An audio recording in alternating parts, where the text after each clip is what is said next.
Mga kabarya, ngayon po ay June 12. Ito po ay tinatawag na Independence Day. Kaya ang tatalakayin natin ay itong 5 pisong barya na may larawan ni General Emilio Aguinaldo. Yung pong may petsang 2001 na siya ngayong may pinakamataas na price value.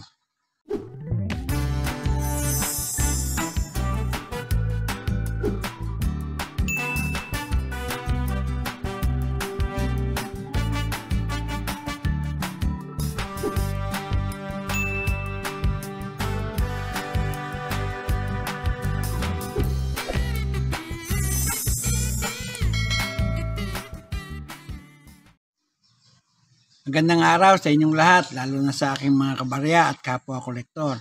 Sa lahat ng senior citizen at mga silent viewer, maging sa mga kaibigan natin dyan, magandang araw po. Ngayong pong araw ay may mga barya dito tayo sa ating harapan.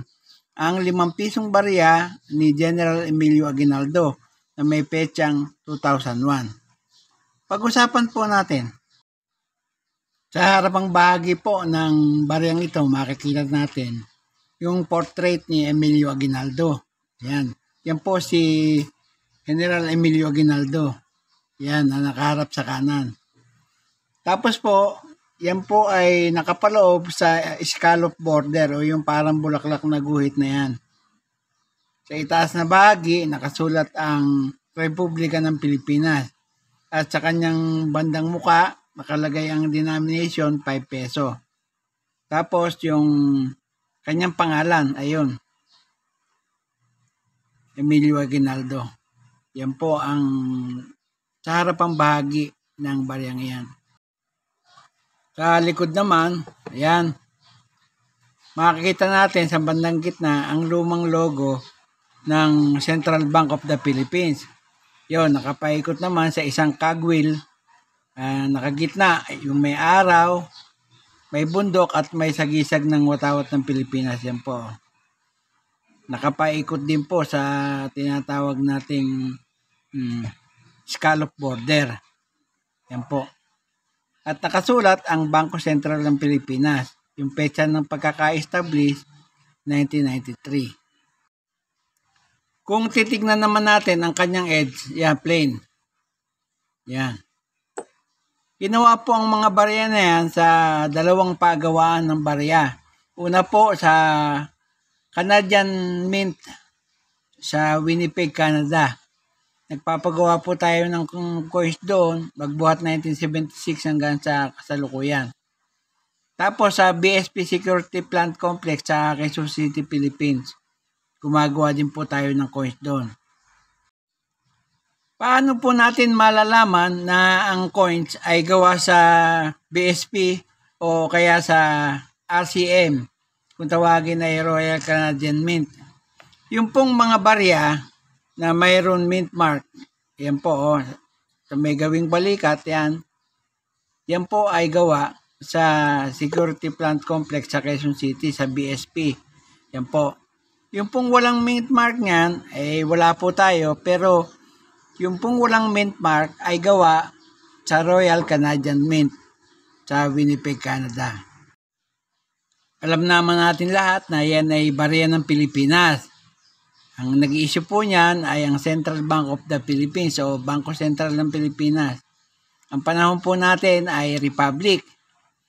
Ang type po ay Standard Circulation Coin na hanggang sa kasalukuyan, yan po ay nagagastos.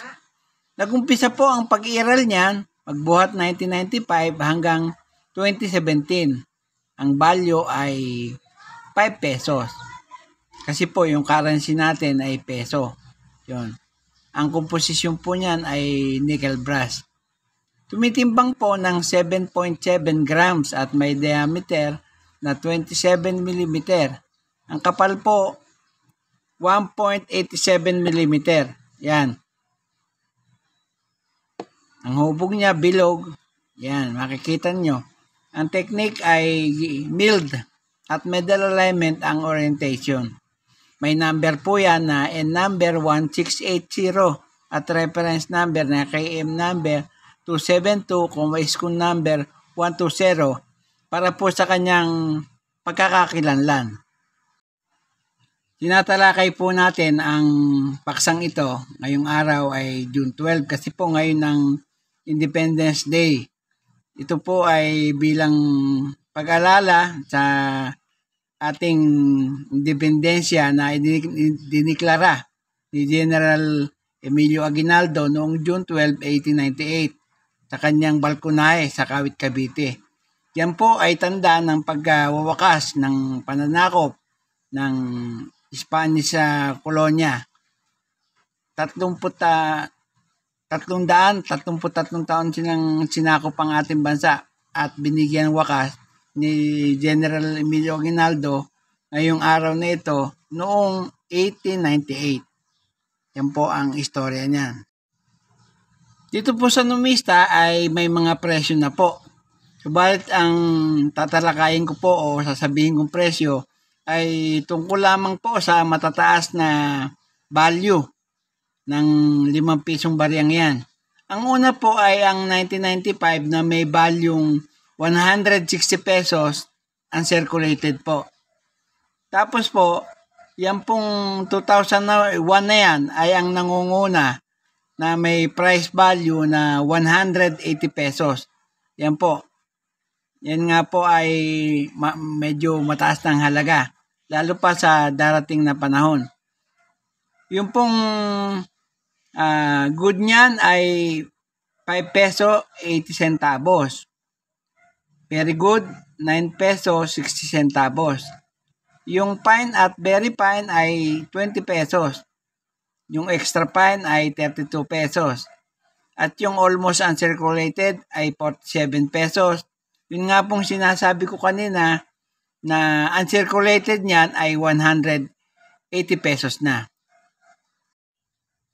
Dito naman po sa Newest Corner, yung barya na mayroong petsang 2005, nagkakalaga ho ng 11.95 euro.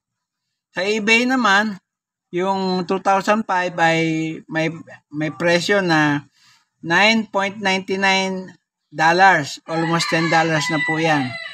Yung pa pong isa ay pare-parehong barya na nag-umpisa sa 1995 hanggang 2017, nagkakahalaga po ng $6.80.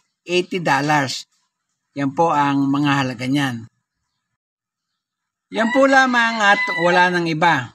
At bago ako matapos sa aking content ngayong araw, ay nais ko po muling pasalamatan kayong lahat dahil sa walang sawa niyong pagsubaybay sa aking mga video. Salamat po ng marami sa inyo. Walang tigil at walang sawa po ako nagpapasalamat sa inyong lahat sapagkat na lagi kayo nandyan at nakasubaybay sa aking channel. Shoutout po sa lahat ng kabarya at kapwa kolektor. Shoutout din po sa lahat ng kolektor, sa lahat ng senior citizen, sa lahat ng silent viewer, maging sa mga kaibigan natin dyan. Shoutout po sa inyo. Lalo na po doon sa mga subscriber na unti-unting nadagdag sa aking channel. Salamat po ng marami sa inyo.